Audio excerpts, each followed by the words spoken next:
97 years ago, if my math is correct, there was the famous 1738 Maroon Treaty between the colonial masters then, the British, and the Maroons who fought the British in colonial Jamaica in the 18th century and virtually won their right to autonomy in certain parts of Jamaica. And that was that war, yes, when the Maroon would make the lives of the British plantation owners miserable. Not totally without blemish, because the same Maroons turned against the enslaved people who tried to get their own freedom, and as part of their understanding with the Brits, turned on the enslaved people who tried to run away. So the Maroon history is not all that glorious in Jamaica, if truth be told. But the point is, since then, 1738, that's where this issue of sovereignty in Jamaica was born. Notwithstanding the end of British colonialism and the birth of an independent nation in 1962, sovereign country. And people like Chief Curry would like to believe that they are above Jamaican law or beyond Jamaican law and jurisprudence because they are Maroons. Well, there's no case law in Jamaica that gives the Maroons, a compound town or anywhere else in Jamaica, the right of sovereignty that would empower a colonel to reject the government's offer to deploy JDF to assist with rebuilding efforts in an area that is Maroon country after Hurricane Melissa. And that's according to King's Counsel, Pierre Rogers. And this is a position that we have heard from several leading lawyers over the decades in covering this story. Here's what Mr. Rogers said this morning nationwide.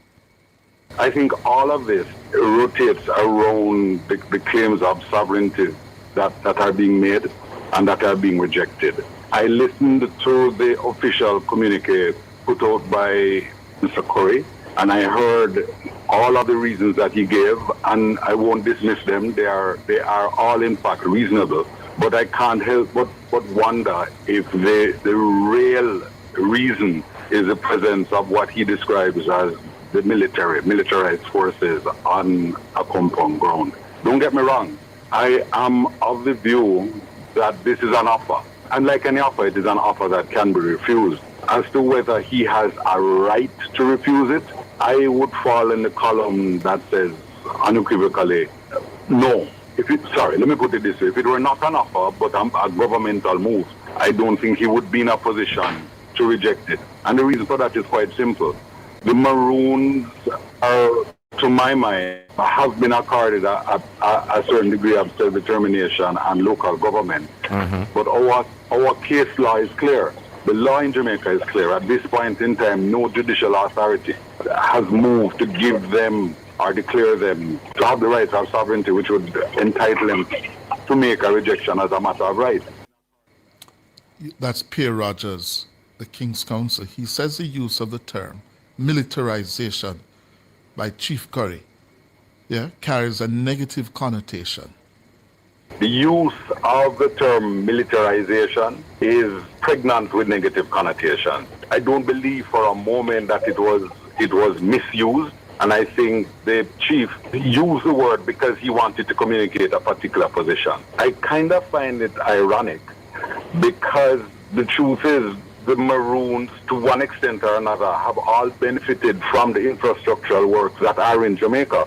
The military is one of them. The Jamaica regiment, the engineers regiment, has come to arrest on several occasions, and the facility has been offered to them now. I find it curious that you would be willing to benefit from everything else. That is to say, the material, because that's what he said in his release. But is relying on notions, I believe, of sovereignty to reject the presence of the military, notwithstanding that they are the persons who are going to be on the ground and doing the work, offering assistance. Once again, I started out by saying that there is a subtext to the entire message, and I believe it is a subtext playing out here. The use of that pregnant term, the refusal for boots to be on the ground. It strikes me as a reaffirmation of his initial position, his declared position, which is to say that sovereign rights ought to be accorded to their compound Maroon. It bothers me. It bothers me to the extent that there are people who really need the help. It bothers me to the extent that you have had persons on your program saying we do need the help and we are prepared to take it. While elephants fight, it is the grass that gets trampled. And in this instance, I believe it is, in fact, the people who need the help, who are being denied the help, that are the victims in this entire situation. Pierre Rogers, King's Counsel, speaking this morning on Nationwide with Tonna and Sandre. Yes? Let us see how the Jamaican government responds to this. Let us see. Yeah? We're almost out of time. There's the news that the PNP General Secretary, the Member of Parliament, recently elected Member of Parliament for Westmoreland East, Dr. Dayton Campbell, is to step back from his substantive day-to-day duties as General Secretary of the PNP. It's understood that at a meeting of the PNP's National Executive Council yesterday, a decision was made that Dr. Campbell be allowed some time away from the day-to-day leadership of the Secretariat so he can focus on helping his constituents rebound from the devastation caused by Melissa. Yeah? It's understood that the NEC meeting given the shift in Dr. Campbell's focus, they are creating a new post, National Projects Director. National Projects Director. And that person is now going to be tasked with carrying the burden of the day-to-day decision-making and running of the Secretariat, while Dr. Campbell focuses on Eastern Westmoreland. He's not giving up the post of General Secretary, yes, and the new National Projects Director, Maureen Weber, will have some specific deliverables, as we understand it, to ensure that they are done. Yes? Miss Weber, I gather, is also going to replace Wentworth Skeffrey as one of two PNP representatives on the Electoral Commission of Jamaica. Yes? At the same time, the Central Executive of the governing Labour Party met yesterday, and they have issued a statement supporting the push by the government to direct state entities to intensify efforts to get Jamaicans to recover as fast as possible from Hurricane Melissa. The JLP chairman is Robert Montague, and he says a resolution to support the government's directive was approved at that meeting of the Central Executive. The Central Executive passed on its condolences to families who will have lost loved ones.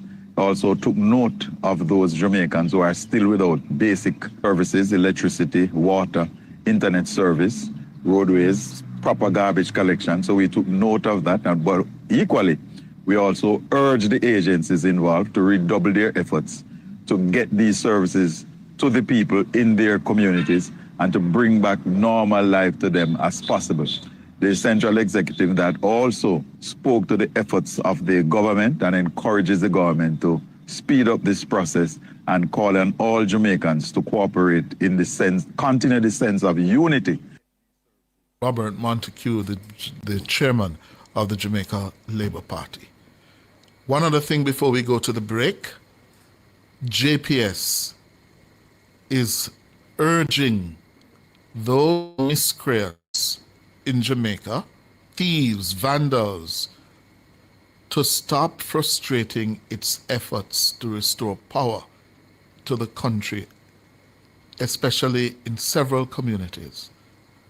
JPS is urging us, yes? And if you know anyone doing this, tell the police, report them. Here's the manager of corporate communications at JPS, Winsome Callum. But one of the things that we are faced with is the issue of persons interfering with the work that JPS is doing. We've had persons damaging the infrastructure. We had a situation where they actually cut a pole, a newly planted pole in a recently restored area, and caused those customers to go out of power again, to lose electricity again. We had a situation where they damaged the wires and stole lines that were earmarked for restoration. Those were stolen. We have another situation where fuel was stolen from one of the trucks while the men were working. So when they got back to the truck, they couldn't move the vehicle. Ms. Callum says it's difficult to fathom why people would want to extend the suffering of others by interfering with the work of crews employed by JPS. So we're having situations like this that tend to be frustrating. Frustrating not just for JPS workers, but frustrating for our customers who are waiting patiently, waiting for a long time to get the power back on. So my appeal to the public, members of the public, the unscrupulous persons who are damaging and preventing us from continuing the work, my appeal is please don't do it. It's selfish, it's careless, it's irresponsible. It is also criminal, frankly. More than irresponsible. It's criminal, it's wicked. Yeah? You know the situation we're in with so many people without light. Yeah? And JPS go on, they are making every effort they can. And you go and destroy that, destroy light poles, thief the power lines. Come on, man. And any one of us who see that happening should report them to the police. Because not until you catch them, yeah, and deal with them, yeah, you're going to send a very clear message. It's time for your calls. My hands were steady, my eyes were clear.